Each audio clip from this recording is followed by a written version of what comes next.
Hi, my name is Vibhu Srivastava by my colleague Norbert. We're both senior software engineers at Tink, a visa solution. We're excited to share our experience with in our talk, managing a monolith using featured flags at Tink.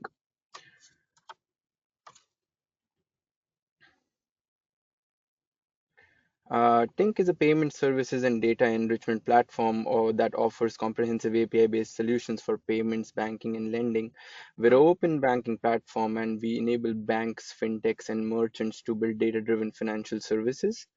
Coming to the agenda of the talk, we will first provide insights into why we chose Unleash as the feature flagging solution for our organization. Next, I will talk about how we manage Unleash platform at Tink from a platform perspective. And then I'm going to hand the talk over to Norbert, who's going to talk about some of the challenges that we've been facing with the monolithic service at Tink and how we address those challenges using Unleash. So coming to why we chose Unleash as the preferred feature flagging solution here, we had a list of hard requirements and soft requirements when we were trying to decide on which platform to use. We had a list of possible options. I think where Unleash had the edge over some of the competition was that it was extremely POC friendly from in multiple dimensions. So we were able to get going with Unleash super fast, so very quickly with a self-hosted instance that we could set up right away and get going with it, right? And this was much faster than doing any internal implementation or something like that. Some of the competitors for Unleash, they had the pricing model that they had, it wasn't very POC friendly, didn't make it, so they weren't super feasible for us at that point of time. From an architecture perspective, Unleash's architecture is very easy, right, to understand and to maintain. So in the platform team, for me and for the other platform guys, it's very easy to set up and maintain. And also for our engineers, the simplicity of Unleash makes it very friendly to get onboarded and start using it directly. Um, so that's the main reason why we chose Unleash as the preferred solution at the org. Now I want to give you a overview of how we actually manage the platform itself within the org. So talking about the journey of Unleash, I think we started with the POC. Tink has, if we combine all the environments, productions, pre-production, stagings, if we combine all of them, we have roughly 20 environments, and there are different services running in all of those. So in the beginning, when we were in the POC stage, we had a self-hosted instances for Unleash in some of those environments, and the feedback was very positive. So we moved ahead and we have started using Unleash Enterprise in the recent past, or like for a while now. Um, so as for an overview for what our usage for Unleash looks like today, we have 25 plus active services in many of these 20 environments, and we manage the API keys and all that for all of these services in all of these environments. And we also have almost 100 plus active users that are in the org, and they use Unleash regularly. Moving on, I want to talk a little bit about how we actually manage the projects at Tink for Unleash. So, uh, since my team owns both the CI and Unleash, at Tink, I am in a privileged position that we were able to marry both Unleash and CI. So we have a CI integration for managing a lot of Unleash related stuff directly from a project configuration side of things. So the way that it works at Tink is that we have an opt-in configuration. People can opt in for a particular service to start using Unleash in their config. And what that does, opting in, is it injects a new step, which is called provision Unleash. You can see that in the diagram here. It injects a new step called provision Unleash, and this provision Unleash Unleash is going to take care of a few things. The first thing that it does is that for some context, at Tink we have a one-to-one mapping for one Unleash project per service. So the what the provision Unleash step is going to do first is that it is going to validate that a corresponding project exists for this particular service. If it doesn't exist, then we just create it automatically. The second thing that it does is that we also use this step for API key management. So the API key management is kind of invisible just because we use this particular step. So what it does is that it's going to verify that an API key. So yeah, so the API keys that we use, I think it's basically scoped to a service and environment pair. So this step is going to verify that such a key exists, number one, in both Unleash and the environment secrets. If it doesn't exist, then we create it invisibly and we add it to the environment secrets. If it does exist already, then we verify that it's not too old, and if the key is a little too old, then we just rotate it invisibly, first in Unleash and then in the environment secrets. So like this makes the API key management very painless for our users, because they never actually get to know that this is happening in the background, and there is no manual steps to be done. Project ownership and role-based access control was one of the hard points that we had in our set of requirements for whatever solution we were using. So to do that, this particular provision on these step, it is going to read from the service configuration who the owner of the particular service is, and then it verifies that the right people own that Unleash project in Unleash, so that while all the feature toggles are visible to everybody, not everyone can go in and fiddle with any toggle, right? Like only the people who are actually the maintainers of a service should have access to do anything at all with the feature flags that are related to that service. So yeah, we maintain some degree of role-based access control like that, and yeah, it works very well. It's very painless. um, Moving on to how we manage users and user groups at Tink for Unleash. So what happens is that a new person, they can log into Unleash using SSO, and at that time, if there is no corresponding Unleash user for that person, then uh, a new user is created automatically, right? Like you know that already. But what happens then is that this user he's going to have he or she is going to have permissions to see all the toggles, but probably not interact with any of those. We have a separate automation to manage these permissions, and all like I said, the projects are assigned not to a particular person. We add ownership by groups, and then this sync automation. So we have a sync automation that basically takes care of syncing group memberships across multiple platforms. One of those platforms is Unleash, and what happens here is that the sync Unleash part of this particular automation, it uses Unleash APIs to manage the users and the groups using the fresh group data that we generate every hour. We look It also cleans up stale users. So stale users, as you know, it's users that haven't logged into the platform for a while now, maybe 60 days, 90 days. So we have a set limit of the number of days, and we kick out users from the Unleash side of things if they have been inactive for a certain amount of time, so that they don't occupy an unused seat.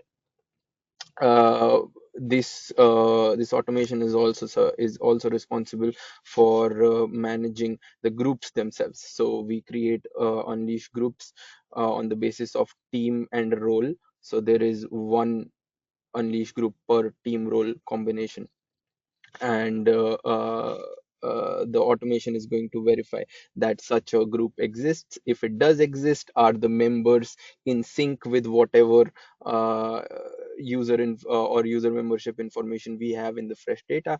If there is a drift in the memberships, then we just update the groups, and yeah, that's how we manage to maintain a somewhat fresh version of user memberships from Unleash perspective.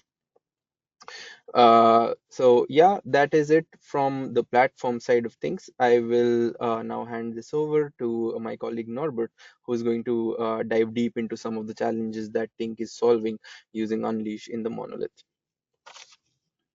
Yeah, in this part we'll focus on just using what Vibhu show, how we can use it in the monolith application to manage the Unleash and monolith. So this is our environment. Let's start from the beginning. Monolith service, for those who don't know, is a single service, really large application stored in one code base. A lot of the teams probably working on this monolith service. And what is important, every change is deployed together during the deployment. So in our case, 7 teams, over 15 engineers is working on the monolith service. We have 1 deploy per day. And what is more, we are handling a lot of the connection. I want to highlight that this service depends also on external dependencies, and there's a lot of them. So what is the challenge? Imagine that team A is working on some important feature, they're doing the flow, coding, testing, merging to main. And in monolith application, you will have much more teams. So there will be team B, which is working on some bug fix, code test, merge to main. But also there will be next team, team C, working on some crucial feature that is risky because as you can see here, it requires some production testing because not always you can test everything. And in the monolith, you can have even more teams. Once everything is merged, then it comes to deploy time. So we are deploying the monolith service. So all the changes are included in this deployment. And now there's the question, what if one of these change introduce some bug? In the monolith, it's not so easy to make a decision because you need to answer for the following questions. How critical is introduced bug? Can we do a rollback? What was included in the roll? What will be included in the rollback? What changes are there? Maybe there is some change that bug fix is something that is really important, and the rollback will of course undo these changes. Maybe you also promise some feature to be included in this deploy to your customer, and you will need to also roll back this change. Do we have a time for a hotfix to create a revert, to commit, to deploy again, and so on? So someone needs to make this decision. Often it includes a lot of the people, and the risk assessment is not so easy. So it's led us to one question: how we can safely deploy the changes in a monolith application? If you ask these questions, so let's be modern, if you ask these questions to ChatGPT, this will be your answer. Of course, all of these are correct. The last one, changing the architecture to the microservice, for sure it will be costly, and microservice is not the solution for everything. The second and the third point, modularization and continuous integration, is of course good to have on the high level, but sometimes it's tricky to do. Yeah. And what is important, those solutions will not resolve the one issue we have. Yeah. We want to roll back or deploy just one change and do not roll back any other. So the only solution which provides this function is using feature toggles because it allows us to deploy the big, large microservice, not microservice, but monolith application, but then deploy the features separately. So it reduces rollbacks. You do not need this decision-making assessment of the risk for making the rollback. And even if you are like us, testing a lot of the production connection and you need to have the ambassadors and so on, it's make testing easier. So that's why we decided to go with the Unleash feature toggles. And this is our story. We start simple because our first idea was, okay, how to make our developer to use it. We already have this platform, so cool. So make from the developer perspective, it easy to use. So we pick up the Unleash client SDK, the client SDK for every language. So we pick up the Java one, we wrap it with the Unleash configuration, I mean the API keys, instance names, and so on. But also what is important, we pre-filled it with the Unleash context for every toggle because we are using the custom activation strategies. For instance, let enable this feature for this particular app ID, or let enable this feature for the market. And it's already pre-filled in our wrapped library, let's say. So from the developer's perspective, to have all of these features, developer just need to just type one line of code, and that's it. Just type the name of the feature, and you have the all features available. So that was the first step. Once we make it easy to use, we got to first failure and success in the same time. So one day, automatic alerts were triggered, and we saw that we have a huge drop in our payment success rate, almost to zero. It was confusing for our own callers because no other deployment occurs at this time, and we also do not see anything that happened in the financial institution, so our external dependencies. So during the investigation, quick debugging, we found that, okay, this feature is caused this issue, but fortunately for us, the feature was enabled behind the toggle. So what we did, of course, easy, just go to Unleash UI and toggle off the feature. No additional rollback or other deployment needed. And we can say, okay, that's it. Super cool. It's working. It resolved our issue. But we found that for the monolith application, where a lot of the people is working on the same application and not every team knows about the changes from other team, the part when I'm saying it was confusing for other callers, it's not a proper way to do it. So how we solve it? We started treating enabling toggles like a deployment. Yeah. So we developed, but we don't want to have a deployment rooms, involve everyone, do it once a day. So we decided to prepare a simplified process. We call it lightweight deployment process. And in most of the cases, just simple info to the other team that you are enabling something, it's enough. And in our case, it works in most of the cases, like 99%. We also found that in Unleash UI, you can go to event log to monitor recent activities. So you know what's changed in the past time. Having said that, we started to have increased amount of the toggles. So we found that, okay, we know how to use them. We know that they are resolving the issue without deploying the features separately from the deployment. But now we have a lot of the toggles. So how we can structure them? How we can know that, okay, this toggle is doing more or less this team is responsible for it. So what we find out that using a naming format convention really matters.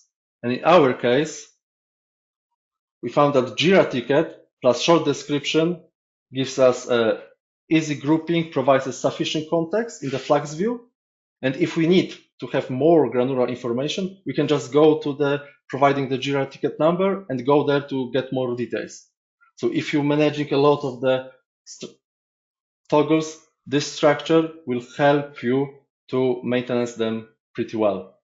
As you can see here, we have the Jira ticket number and enable payment cancellation. And we have another Jira ticket number and enable payment cancellation. Probably this team knows what is there, but from my perspective, it's the same feature. So I can go to this Jira ticket and okay, check, this is enabling this. And already I know that this TC team is working on this feature.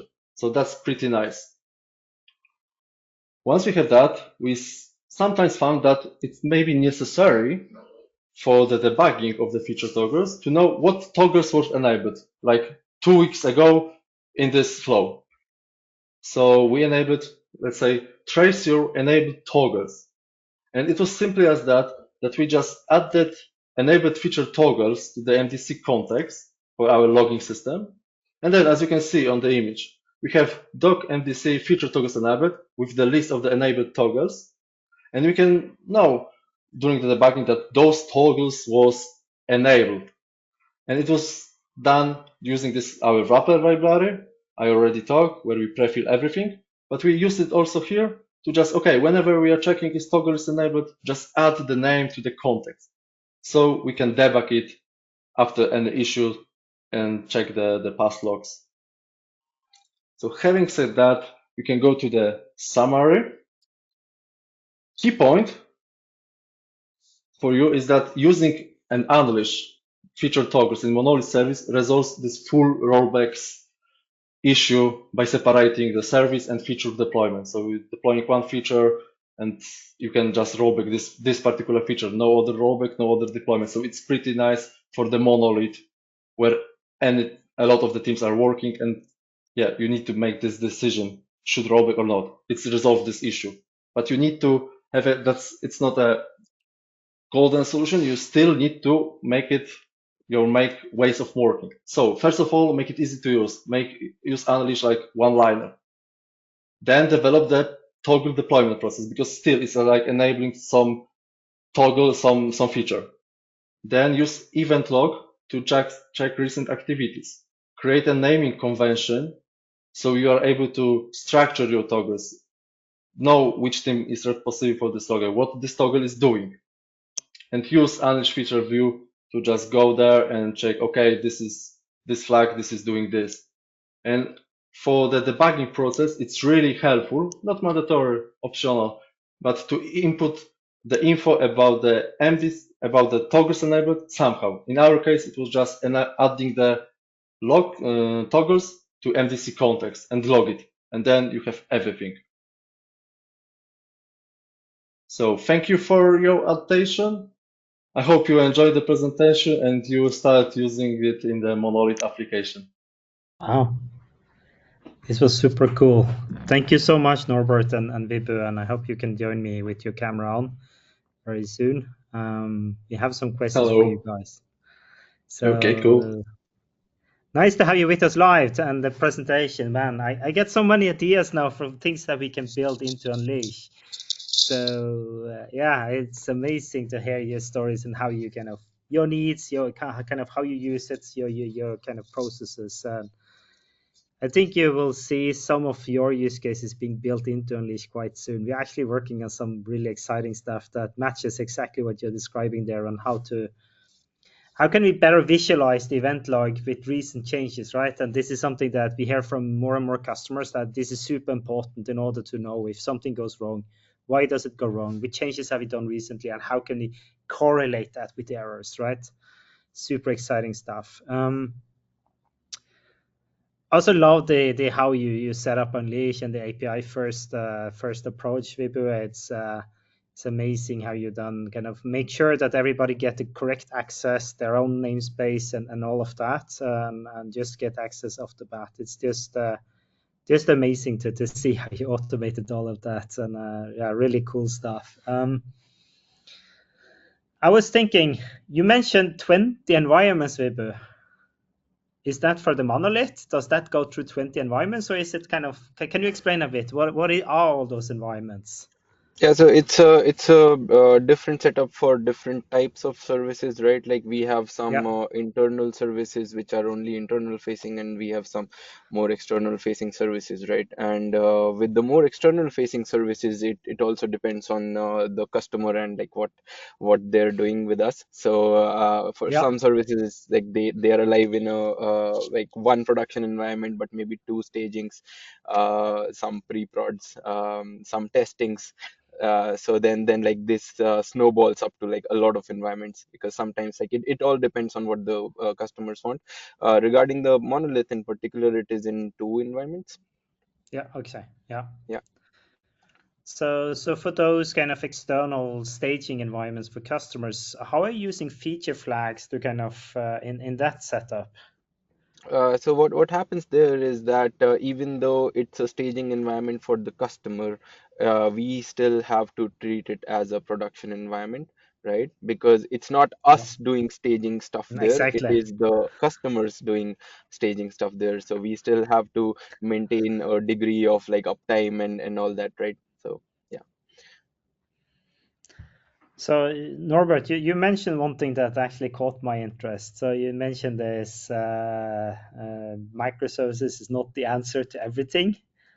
It's not the solution always, the go-to solution. So when is Microsoft the right solution on a high level? Okay, cool, tough question. Yeah, Yeah, it probably depends from what you need, but in our case, the microservice, it may be solution because we are writing a lot of the financial connectors. So like Yeah. probably natural thought is, okay, let's write every connection. Maybe it should be a microservice, but then of course it's hard to maintain those. You'll have a lot of the services, so it will be harder to observe the changes, observe the systems, and so on. So Yeah. here probably, and that's what we are doing right now. We are splitting some of the parts of this monolith application to the other service. So just to have a smaller application, but not on the level of the microservice. So Hmm. yeah, but and Very good. Unleash and feature toggles are helping us a lot with that because currently we are doing it step by step. So to not go with the whole solution in one time. So Yeah. write a service and just go there. But we are writing a feature by feature and still using, let's say, from the library part Yeah. behind that feature toggle. And then we are just calling, okay, let's do not use this library, but then let's use our service and use the REST call. And we have it put behind the toggle. And we are going to migrate a feature by feature. So it's Hmm. pretty useful for us. It's super cool. And I think so. You mentioned also that you're deploying approximately once a day for the monolith, and that is actually quite impressive. Most usually when I hear people talk about monoliths and many teams working in the same code base, they're usually talking about monthly releases at best. So that the fact that you're able to do that on a daily basis and you get to isolate the changes with feature flags, it almost sounds like you took away some of the pain with monoliths using feature flags. Yeah, you are right. And oh, nice to hear that because we are complaining that we have only one deployment per day, so it's not Yeah, that bad. everything is relative, but if you look at the state of DevOps, actually, if you deploy daily, that is like high performance, and obviously, some teams are deploying hundreds of times a day. But I think in the end, it's kind of when you are at a daily cadence, at least you get stuff out, and it isn't like weeks old and you've forgotten about all the changes. I think kind of it sounds like an okayish kind of trade-off, and there are so many teams collaborating on the same code base. So I don't think it's that bad, to be honest.